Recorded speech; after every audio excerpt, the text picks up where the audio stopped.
And welcome back, everybody. We are on the precipice of getting back into this, and to be specific, draft 2 for game number 2. I threw that. I just want to restart the thing, but that's beside the point.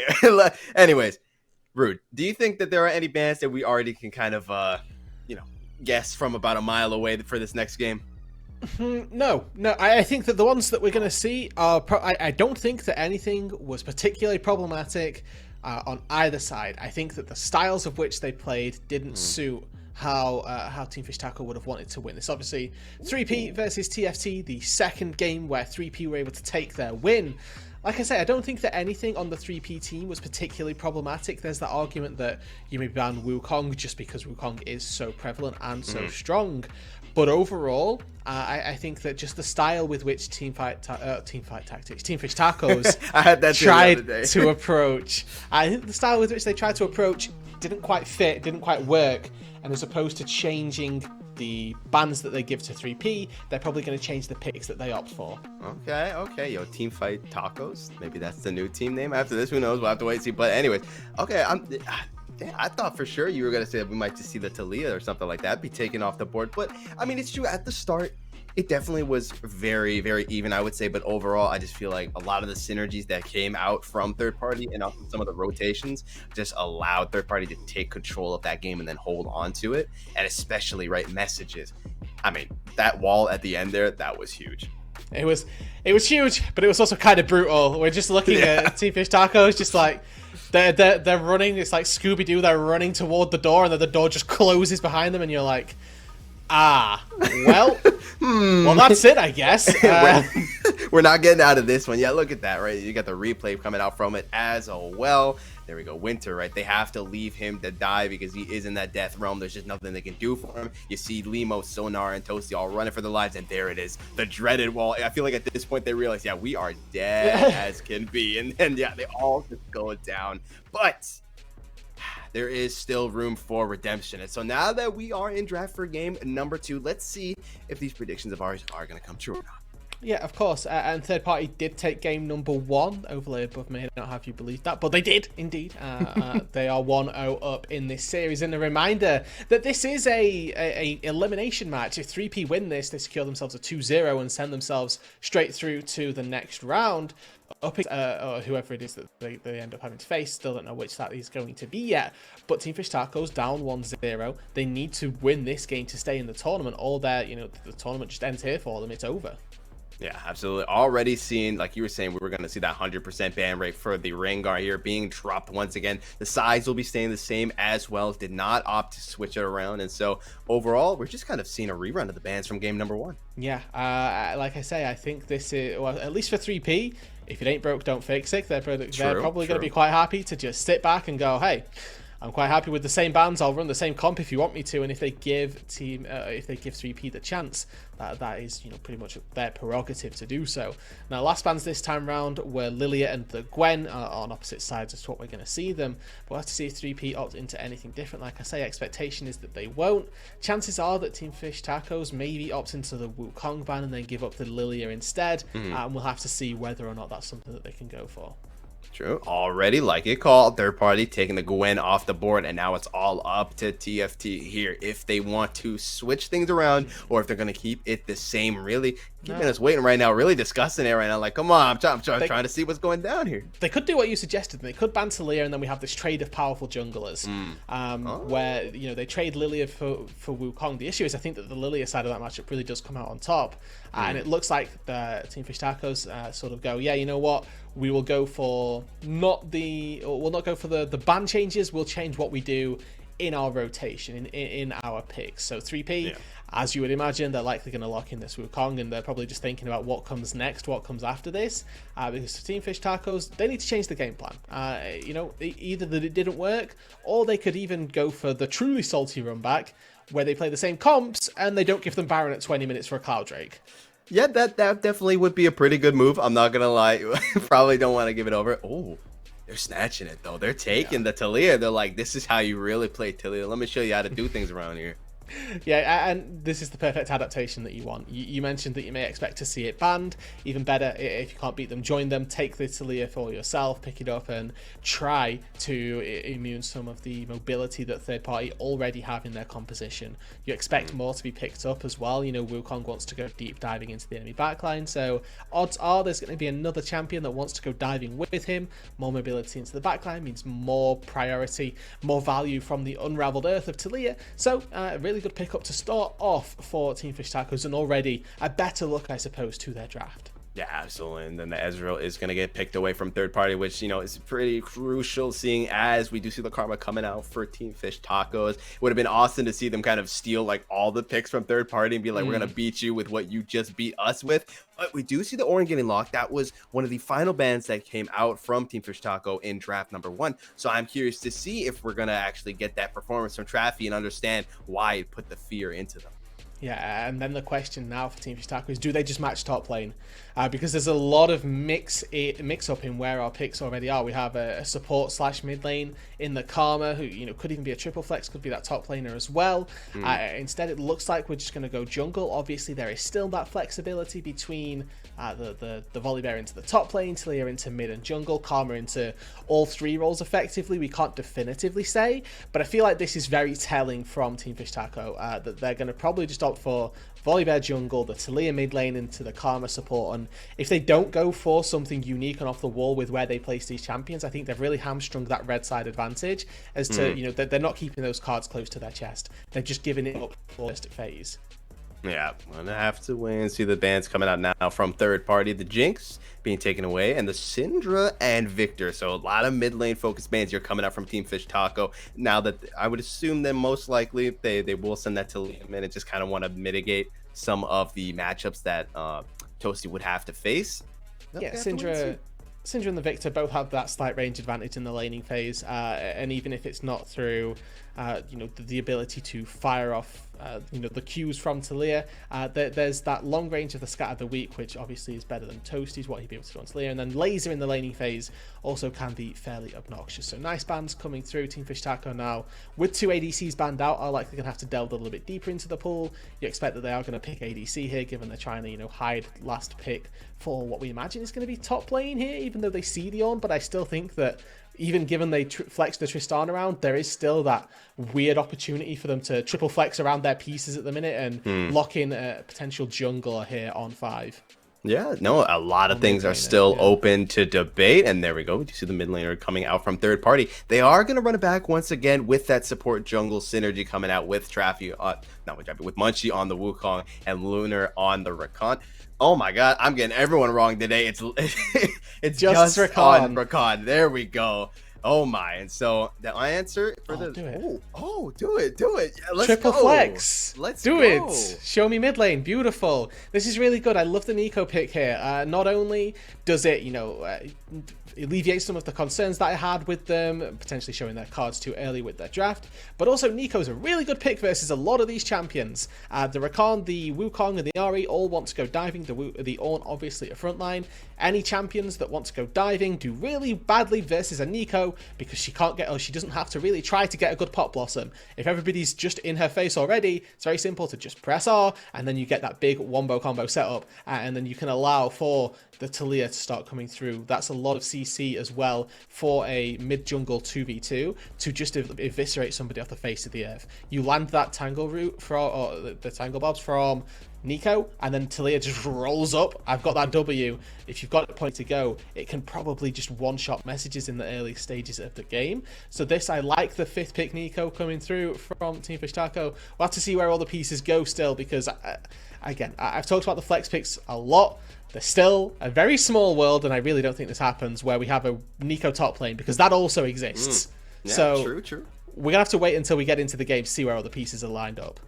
Yeah, definitely. I feel like also on the flip side of that coin, right, while you are pretty safe from these dives that are going to be coming in, you also have great potential with if assuming that Limo is going to be the one piloting the Volibear, right? We have no idea. Yeah, you never know. So I'm not going to call anything before we see it, right? But just the ultimate coming out from that, able to disable those turrets, and then you have all the CC that will be coming out from the Karma, from the Nico, from the Talia, from the Jhin, and so it's just going to allow, especially when that level 6 comes around, if it is, like we said, Limo in the jungle, Definitely gonna have to watch out for that. And it is. I'm pretty sure those lineups at the bottom are confirmed. It is the Nico top lane. It's gonna be Volibear in the jungle, and I really like that. It does mix up your damage profile, doesn't make either of your solo laners really easy to itemize. Obviously, the Volibear does have a fair amount of magic damage early on, but it's going to be heading more toward that AD/tank style, dependent on either Divine Sunder or Frostfire Gauntlet, whatever we end up seeing coming through.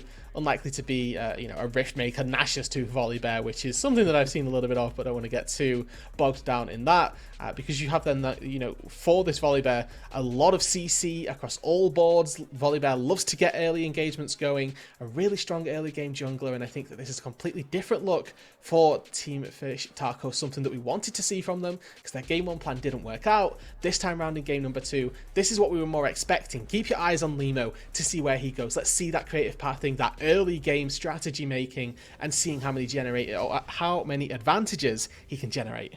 Absolutely, and so let's quit talking about it and just see it in action. We're on the Rift, ladies and gentlemen. Game 2 is getting underway. This is for all the marbles here. If third party can secure themselves this game, then they move on and the dream stays alive and they send Team Fish Taco packing. But Team Fish Taco still has a chance for redemption here, but they're going to have to win back-to-back, and it's a pretty big hill to climb. Echo. Look at Alorim's items and keystone. Oh my. We got on hit Nico, baby. Don't zoom at the Jhin, bro. We gotta be looking at Alorim right now. Oh my God. Now, fair enough. Boots 4-star on the Jhin. Not going to be able to particularly get poked out of lane. But Alorim, yeah, this is on hit Nico. And I forgot that we got Alorim in the top lane. This is just another one of those secret pocket picks, I guess, that he has pulled out from time to time. Always tends to be up against those tanks, so Ornn fits the bill perfectly, and this is going to be a good exposure for you to Alorim, to see what he can pull out, what he can do, because the Nico is expected here to generate CS leads, but I'm going to be looking at the late game power that this Nico is going to be providing, because one of the concerns that I had with this Team Fish Taco's composition was they had a lot of magic damage, very significant amount. And if this, Nico, granted, isn't going to be building full AP, does that ward get spotted? Lebo, no. If Team Fish Tacos, get this on-hit style of Nico, it's going to diversify the profile a little bit, but they're still very heavy on the Sonar AD hype train. Yeah, hey, I'm all for it. Bring the noise, baby. Let's see what Alorim can do with it. But for now, we do see that Limo will be slowly but surely pathing his way down to the bot, and in the reverse case, Munchie. Actually, no, not the reverse case. My apologies. Munchie as well. Looking to both move down. So maybe we're going to be seeing some real volatile bot lane going down here. Yeah, with both the junglers heading their way down there. You certainly anticipate that Limo could try and make some moves down there. Root hits and good trading patterns by Team Fish Taco. Yeah, the flash coming out, though. The Ignite, though, as well. We're seeing that run back from game number 1 where the smite had to be popped early. Lunar, though, this time around also needing to flash.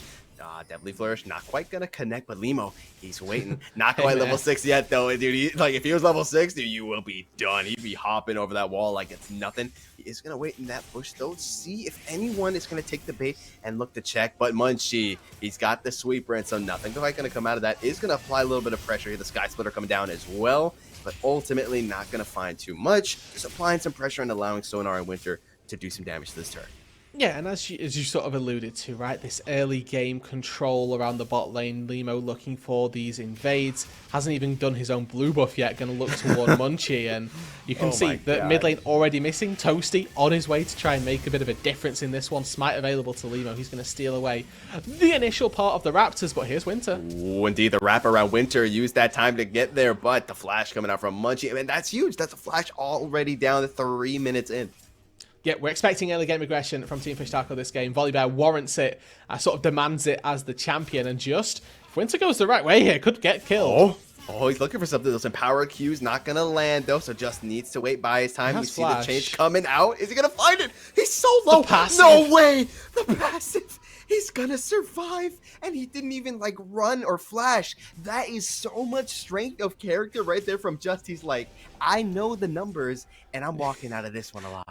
We don't need to beat about the bush here, Echo. That was ego. That was just saying, you've got Mantra Q. I'll dodge it. You what? You think I won't? Quite happily, just walks past, says, you know what? I don't think you've got the hands. I think that we're more than capable of getting away from this one. And like you say, not flashing, just walks out to safety. Passive comes up. Heal comes through from the Q. And yeah, a kill that should have been given over, at the very least a flash that should have been burned, a missed opportunity, but very well played by Just. Absolutely. Didn't even bother looking back at him, didn't even give him the respect of that, just sidesteps the Q. He's like, yeah, I see you.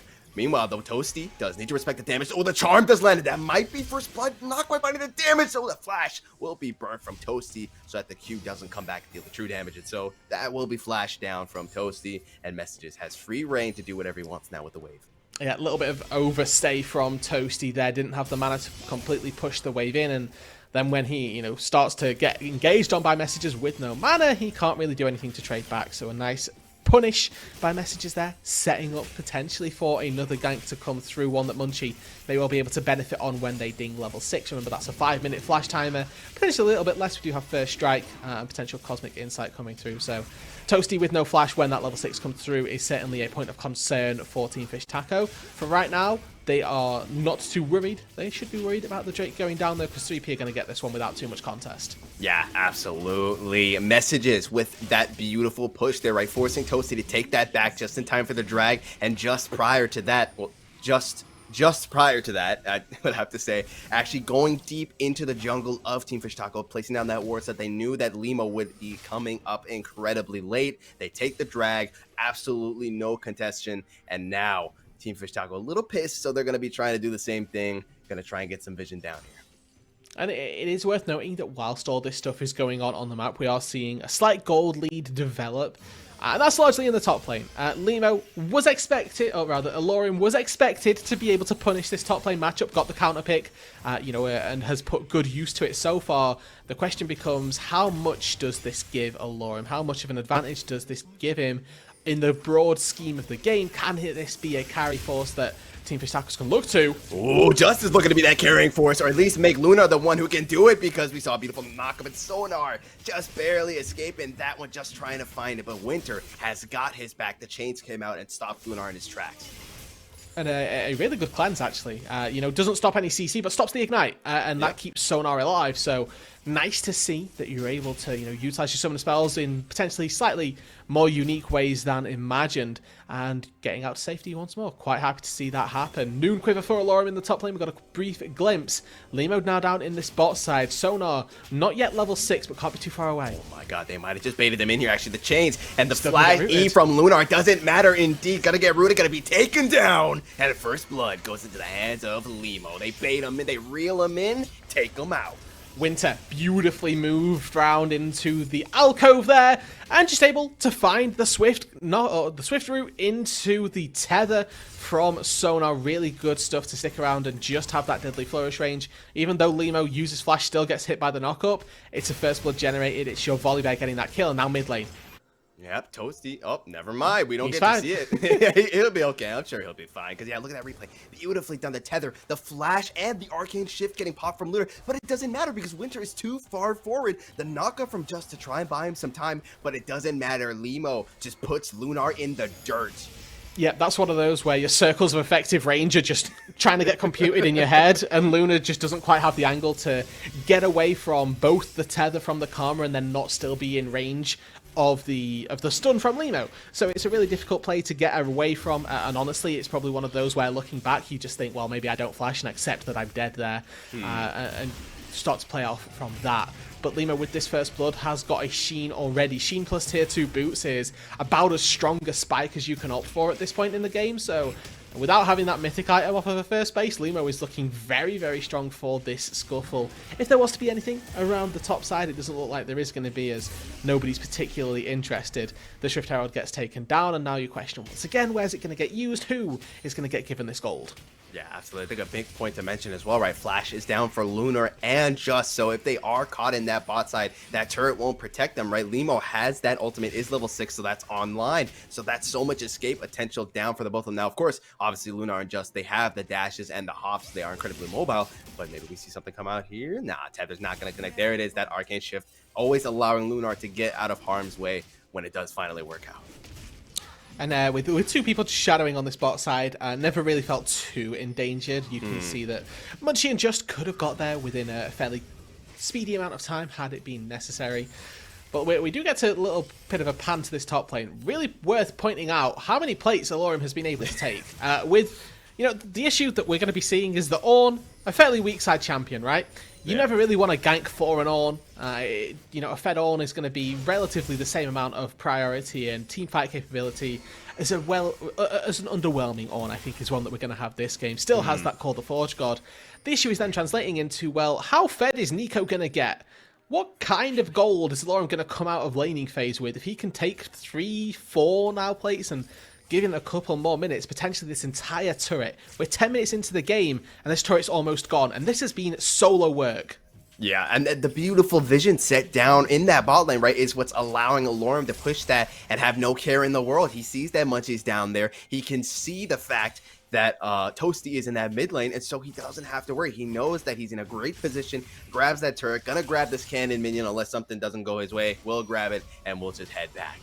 And now they could well just send Alorum down to the bot lane, because this can function as your hyper carry, your ADC for the game. And if you want to keep Alorum snowball and keep him ahead, you put him down into the bot lane where there's 4 plates to go and try and get more gold.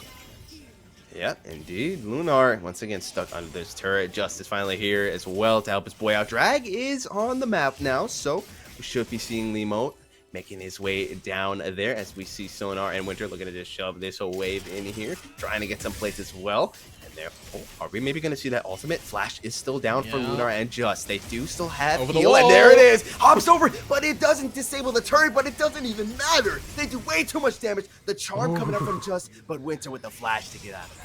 Yeah, they're all alive and they take down the ADC. Crucially important there for 3P or for TFT rather. They don't lose anybody. They're going to be able to herald. They're going to get all of these plates. All of this turret is going to fall as well. And in that top lane, Alorum is chasing down Traffy. And honestly, it's like you said, I was a little doubtful that they were going to go with the it's not you, it's me kind of a playstyle where they don't really change the bans up too much and they change their own comp instead. But it's exactly like you said, right? They kept most of the bans the same. They change up their comp and now they're playing around it so much better and it's working out for them. And this feels a lot more akin to a TFT composition. When you look at the teams, you look at the players specifically, you think this is what we expected from them. The slow, monotonous scaling aspect didn't really seem to fit that style all that well, but now they've got early game playmaking potential, and now that Limo is, really unlocked on the Volley Bear, you can see with that Sheen likely opting to that Divine Sundra. We've got gold leads across literally every single lane. Granted, that mid lane is, pennies, it doesn't really matter. But at the end of the day, Alorum's gold tally right now relative to Traffy's is just nightmare fuel. Yeah, and it's kind of crazy right now. Yeah, we get the zoom in on Alorum. Literally, we haven't really heard much from Alorum other than like the occasional pan up, just seeing him farming his wave. But other than that, Alorum's just been chilling in this top lane. Yeah. I mean, what we didn't see on screen was there was a little picture-in-picture. Was that Alorum just chased down Traffy, got a solo kill on him, just ran all the way through that top lane with no turret there. It's really difficult for this Ornn to really be anywhere outside of his tier 2. And now I want to see 3P use this Ornn for team fighting, because unfortunately that side lane is just never going to go well. You always have to send 2 or 3 members to Alorum to get the Nico taken down. So use this Ornn to try and find team fights mid lane. This is exactly what they need to do, but I think he just showed. He might have. We see Limo looking to move back here. Winter with the tether. Can't quite get it though. Just is going to jump on out of that one. Where it's going down here. And so with no objectives in sight, 6 minutes on the Baron, 3 minutes and 40 on the Dragon. What is the move here for Team Fish Taco? What are you looking to accomplish? They can keep using Alorum. They've got such a fed Nico. Oh, but they're looking to get themselves maybe a Ezreal here. The ultimate coming out as well. Sonar running for his life with the Cyclone. A lot of flashes being popped to get on top of him, but they will take him down. Munchie maybe looking for more here. The rest of the gang is there. The Everfrost is going to go wide, and there's the ultimate coming up from Lima, but he's so low. You might have overestimated yourself. The flash, the knock up over the wall there, though, and Lima running for his life. Oh my god, he's being hunted right now. They're going to Alorum, though. Oh my god, yeah, he's running over to Alorum. Call the fourth god coming out. If he can get the knock up, that could be huge. He does indeed, and he gets the shutdown as well. Okay, but still top lane. What can Alorum do? He's got all this gold. Are they going to look to try and collapse? Looks like the Nico's going to get away. Shutdown going to go unimpeached. And 3P, they find 2 quick kills in the mid lane. Exactly what they would have wanted. What they wanted from that play in its entirety. Are they going to stick around here? Maybe. Not going to get fooled by the clone, though. So, no, Alorum. He's teasing him. He's like, I know you want that shutdown, but you're not going to get it. Nice edge stuff. And it is worth mentioning that third party with those extra couple kills, you know, they burn both summoner spells off of Sonar. And that this flash here, unfortunately, just to the wrong direction. If you get back to the turret, there's a chance that 3P can't chase this far, and you get back out to safety. But, you know, that ultimately not too important. The first kill picked up, and really well played by Messages here once again. Recognizes all of the tools that Limo has in his arsenal, waits for the ulti to come out from over the wall before firing that charm, and then, you know, Limo able to flash out, buys a bit of time. But overall, a shutdown that goes to Traffy, that is some much needed gold for the Ornn, that is safe to say. And, you know, this is slowly becoming third party, getting themselves ways back into the game. And what they did very well was constantly look for fights, constantly find these advantages that you didn't necessarily think was going to go their way. When they played up against Jake's Kittens in their first round, they ultimately lost, but they gave Jake's Kittens a fight for their match. They constantly found team fights and constantly looked for their 5v5s. Yep, and they're looking for the fight here as well. The Everfrost and the knock-up, so much coming out. Sonar, he can't press a single button on his keyboard as he goes down. I also noticed, I need to correct myself, I actually said that Baron wasn't going to be up for another 3 minutes, like 4 minutes ago. As much as I would love Baron being up at like 13 minutes, that would be sick. I meant to say Rift Herald. I did need to correct myself for the record there, but overall, they also corrected Sonar's KD when they just took him out there. He's now 0-2-2. Sonar really not having the best game of his life right now. When you get these shortstop isolation plays, Ari Rakan is absolutely devastating because Rakan then gets 3 dashes effectively. You get 2 from battle dancing to the Ari as well for each Ari dash, and then you have your knock up and combo like that as well. There is a lot of gap close and a lot of pick potential on this 3P squad, and just as I was praising them for their ability to constantly look for fights, constantly look for engages, they show exactly why really, and put themselves with a little bit more extra gold in their back pockets. Yep. Okay, Rift Herald does get dropped down here, looking to take out this tier 1. I Toasty. don't know. Oh my god. The curtain call dropped as well. It's going to miss the first shot. Second one does connect on Munchie. They're doing a lot of damage. Here. Indeed, the call of the Forge God going to actually not hit Toasty with the flash coming out. Alorum is here, though. We maybe finally get to see something. Nah, Traffy, though, with the dash to get out of harm's way. They're looking to hold this turret up. Alorum. I respect it. He's looking to find something. He wants to put that damage to use. The Stoneweaver wall does come down, and is actually going to zone off third party and allow the side of Team Fish Taco to take that mid tier 1. Yeah, so first turret then in the mid lane for Team Fish Taco, and they're looking to try and translate this into a dragon as well. Remember, this would be soul point for third party if they can pick it up. And Munchie, they've got a lot of tools to find these fights. Indeed, Cyclone going in. It's going to be absolute bloodbath. A lot of HP bars going on. Pop Blossom going down, though. They will find 2 members, though, in Team Fish Taco looking to clean him up. They take out Munchie. Traffy's next up on the list. Goodbye, good night. And Message is the last man standing, flashing to get away. The Deadly Flourish lands, and that should be him. There we go, Gale Force, and boom, baby. Remember what you did to me 2 minutes ago? Let me return the favor. Oh, and it would have been so good if Team Fish Taco weren't 5k gold ahead. They're able to absorb the engage. The Pop Blossom stops third party in their tracks, and Team Fish Taco take the dragon, take the fight, put themselves firmly in control of this game. You really thought with the way that engage looked, Just and Munchie getting their way into the backline, maybe there was that chance, but the gold just wasn't there. We get another look at it right now as it's even weird because Toasty's coming in from the top side. They get this good engage onto Alorum, that really fed carry that we've been hyping up this entire time. Charm into knock-up, into another knock-up, but the Pot Blossom just stops them there. And importantly here, Messages just doesn't quite find the kill onto Limo. One reset for the Ahri, and this fight goes entirely differently, but it just isn't able to come through. And then that Deadly Flourish stops them in their tracks. Really good stuff from Sonar, like you say, not having the greatest game through the mid lane, but overall, in that team fight, played their part beautifully. Absolutely. Now he's back in this thing as well. Those 2 kills are going to be absolutely huge for him. He's getting these items now. He's looking to find, I believe, that LDR next, I would assume, by seeing what he's building. But gonna have to wait and see. Lunar, though, gonna have to flash to escape the Deadly Flourish. Munchie will also use his clone to get away, but I don't think he's escaping the tether. Will have to flash as well. They're burning all the sums right now from third party, which is just going to make these next couple of engagements so much easier. Yeah, and with Baron spawning in 50 seconds as well, that means that getting into the pit meat is that much more difficult for Munchie if that Baron ends up being secured or at least threatened by Team Fish Taco. Those crucial summoner spells not going to be available. Obviously, the Ezreal and the Wukong, maybe, honestly, everybody on 3P fairly difficult to pick off, so any slight advantage you can get as Team Fish Taco is going to set you up for a modicum amount more of success. But Team Fish Tacos, with that good little break in the play, get themselves the fight around the dragon, and now have really established themselves as the leaders in the game. It was that weird momentum swing where third party kept on finding these picks, but that team fight was really necessary.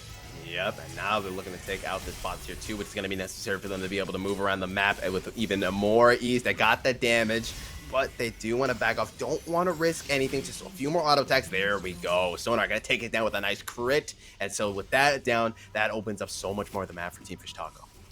Yeah, and I mentioned that I wanted 3P to look for these team fights.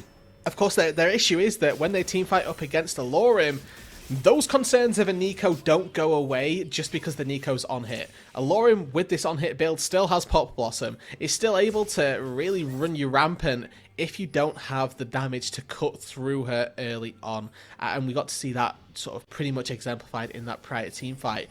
Your issue now for third party really is we can't find team fights if Alorim's there, so they need to try and find these numbers mismatches.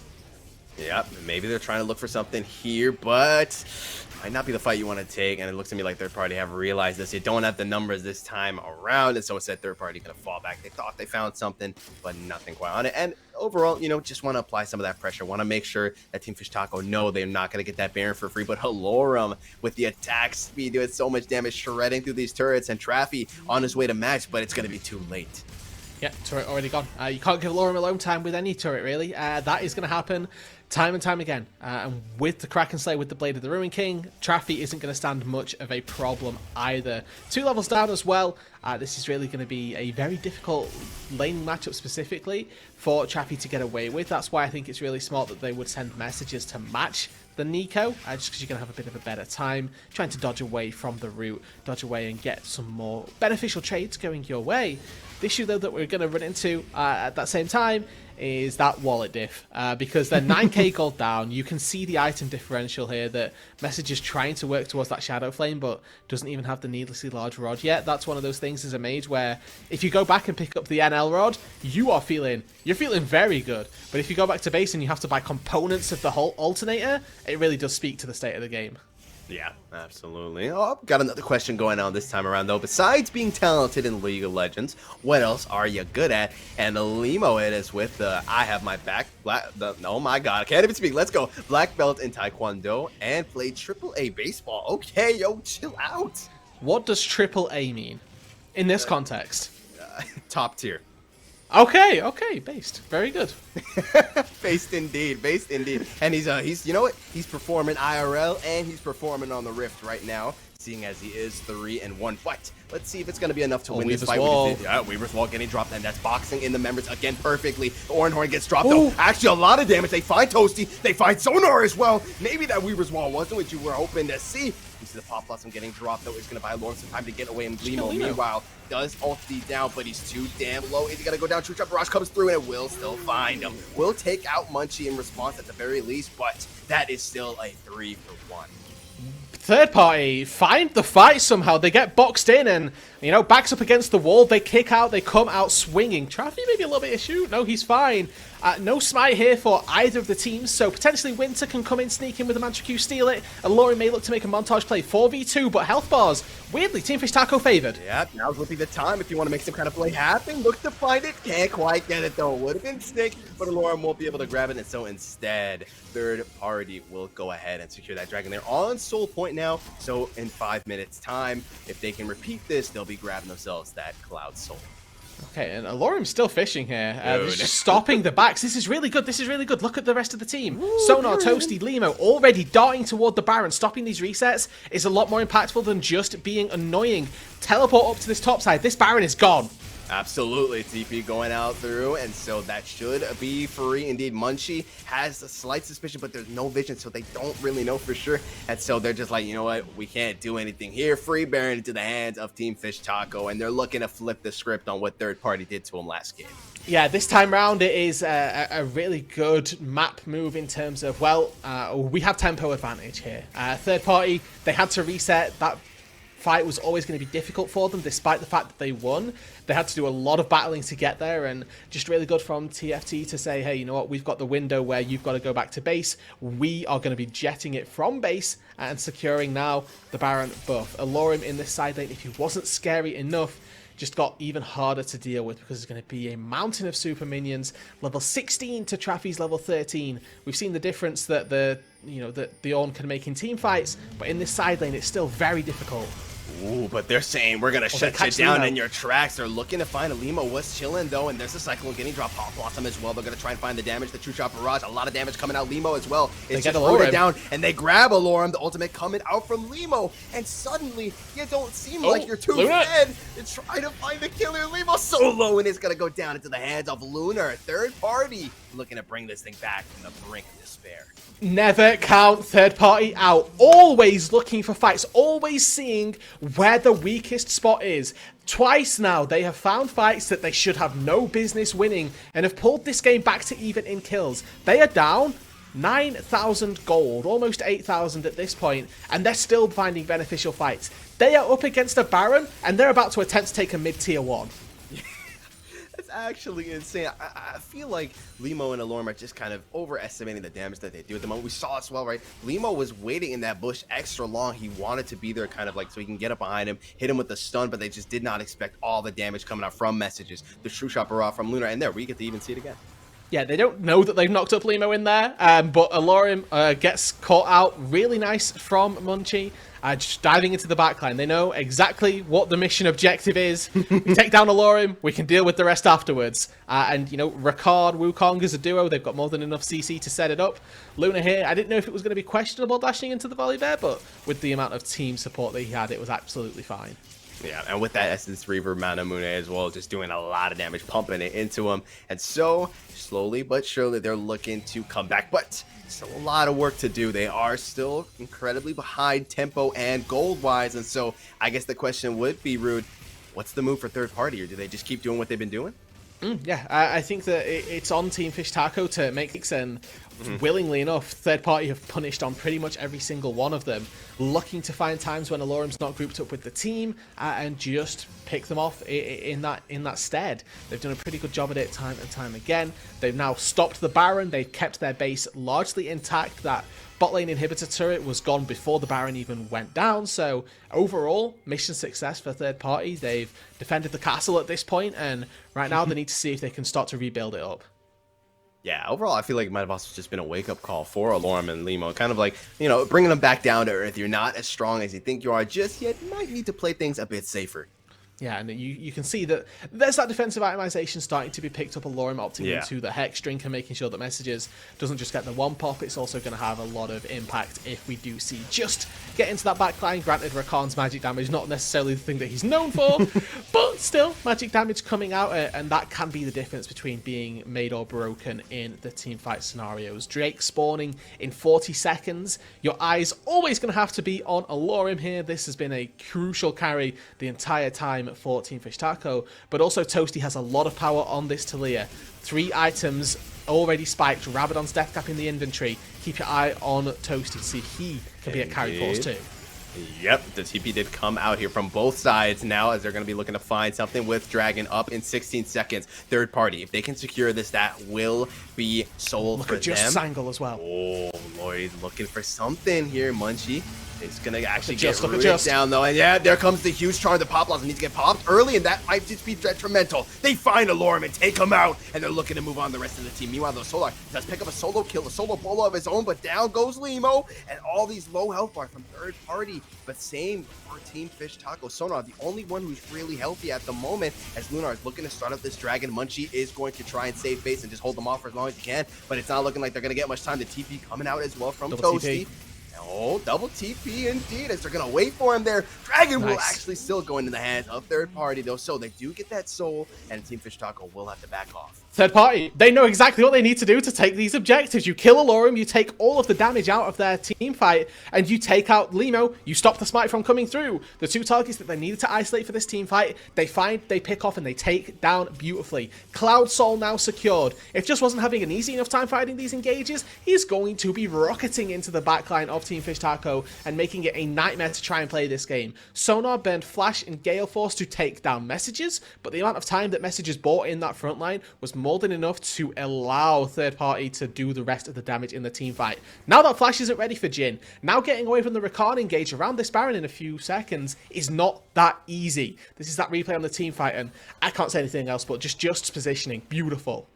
Yeah, absolutely. Normally, like a team fight, you'd be kind of looking at the action go down, but really, you gotta give credit to Just. There he is, pops in, instantly forces the pop blossom to get dropped, gets hit with a cyclone, and they drop Alorum like it's nothing. You see Sonar in that bottom left corner does finally get that solo kill, but by the time he's back, the rest of his team is so low, and he's like, guys, we're going in, right? And they were like, no, please, we're hurting. And they're gonna be hurting even more. So much damage coming out. Huge ulti. Pop Blossom gets dropped, but it doesn't matter. It's too little, too late. The other cyclone comes out. They grab 2. They grab 3. They grab themselves 4. And they're gonna grab a free Baron. It's like I said, don't count out third party ever, because they have more than enough skill to come back.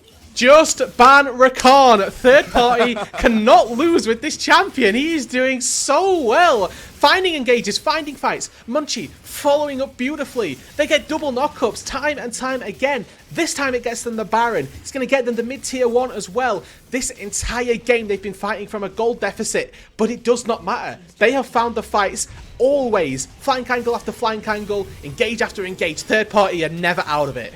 Absolutely. We were talking about how we want Just to have this kind of pedestal to step on and shine. And it's like you said, it's Rakan diff, bro. He's always in the right place at the right times, and he is shining like a shooting star right now. Can't credit enough how much we were expecting, how much we're expecting this game to truly deliver, the series as a whole. And the fact that, like we say, we've had Team Fish Taco, who were 8,000-10,000 gold to the good, had a Baron, made a really good tempo play, and are now in the, down the barrel of a shotgun effectively. They're still up in gold, but the way the momentum of this game is going, this is going to be so much now gold swinging back over to 3p. They've got 4 turrets outside the base to collect. These bot lane tier 1 and tier 2s should be trivial, and all of the economy that is going to stop being generated by third party may not be able to be matched by Team Fish Tacos. They need to readjust, they need to reevaluate, they need to figure out how to better take these team fights, because right now, they're just getting steamrolled. Absolutely. It kind of feels like we just hit the switch and the entire tempo of the map has just been absolutely flipped on its head. Before, it was just constantly Alorum, right, in these side lanes, just forcing these responses coming out. And I mean, we do see it again, right? Actually, we got the little picture in the bottom left. He's trying to maybe get like some kind of a base race going. Meanwhile, though, the rest of third party trying to get that tier 3, can't quite find it, but Alorum, bit of a menace, actually, gonna get that inhibitor. So, no, he didn't get it. No, it had like 1 HP. No. But Spirit Rush has been burned, and that's, not too tall. Oh, but the quickness getting burned as well, the Cyclone. And there it is again, the synergy we talked about, the wombo combo of the ultimates coming out, and 2 members from Team Fish Taco fall. Alorum needs to make a choice now. Do you go back to base to help the rest of your team? And it's looking like that is what he's going to be choosing. Can TP too. In fact, to get there, indeed he does. And there we go, TP double coming out. this inhibitor actually going to finish the job this time around and take out the inhibitor in this mid lane. This could be the game. See the curtain call. This could be the game indeed. Is the show over? I'm not sure. The curtain has been drawn. The Ornhorn coming out. That first turret is going to go down. One more Nexus turret standing from third party and securing their spot. The Nexus is exposed. Pop Blossom goes down, but it's too little too late. Third party, they do not care what you throw at them. They can be 10 gold behind, 10k gold, excuse me. They're still coming back. And we're going to see a lot more of them in the coming few weeks. What do you even say? Team Fish Taco had the game in the palm of their hands, but third party and their willingness to never give up, their ability to find isolated members and spot overextensions has been unparalleled so far, and they have found their way back into the game, and they put themselves 2-0. They win the series, they stop their elimination, they send Team Fish Tacos home, and now they have another chance in the sort of grudge match stage where you either go to playoffs or you go home to really show off. Yeah, the dream is still alive for the side here of third party. Beautiful gameplay coming out from them. Traffy as well. Yo, they straight up threw Traffy in like last minute. They're like, hey, by the way, you're playing for us, right? And he was like, dude, I got this. I'm down. I'm down. He said, put me in, coach. He said, put me in. And just as well, it's so beautiful because that's what I said at the start, right? I want to see him be the hero of this game. And he did exactly that and more. Exactly. The ability to mesh and mold into a team like that as well can't be understated. Traffy had two, fairly different games all told, right? Got put on in the second game, but was a completely different beast in game number one as well. So credit to Traffy for coming in last minute, for stepping in when necessary. Credit to the Just Munchie combo for their sort of duo synergy, constantly finding those engages, constantly finding those fights. And again, just really good stuff all across the board. Messages always able to pump out damage. Same can be said as well. Yeah, absolutely. This really shows just the high level of play we're at, right? Because you got to remember, after game one, right, they were like, oh, okay, this is a crazy team. They get into game two. Things were looking pretty bad for third party at the start, right? It kind of looked like we were going to be seeing a full 3-game series on our hands. Third party's like, yo, we're just buying our time. Don't worry about it. Don't even worry about it. And next thing you know, boom, they hit the switch. The tempo was switched up and they take the game home. They do. Beautifully done. Really well played and a deserved victory.